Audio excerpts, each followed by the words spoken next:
যাই রাইমটা, এটা হলো টু লিটল হ্যান্ডস। তো এটা আসলে ভিজুয়ালাইজ করেই করাটা খুবই আনন্দদায়ক হবে। যেমন এখানে আছে ক্ল্যাপ, ক্ল্যাপ বললে দুই হাত দিয়ে তালি দিয়ে দিব। আমরা এটা অর্থ করে পড়ানোর দরকার নেই, ক্ল্যাপ মানে তালি। যখন ক্ল্যাপ শব্দটা বলবো ক্ল্যাপ করবে। ট্যাপ করবে যখন, তখন পা দিয়ে ওইভাবে হেঁটে দেখাবে। তারপরে ওপেন ওয়াইড আইগুলো যখন খোলার কথা বলবে, দেন তখন দুই হাত দিয়ে একটু আই ওপেন ওয়াইড করে একটু চোখগুলোকে খুলে দেখাবে।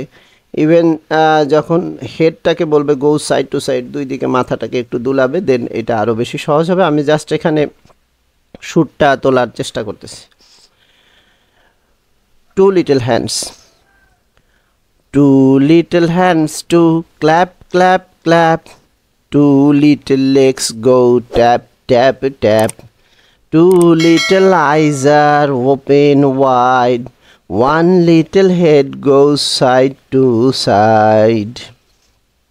আবার two little hands to clap clap clap, two little legs go tap tap tap, two little eyes are open wide, one little head goes side to side.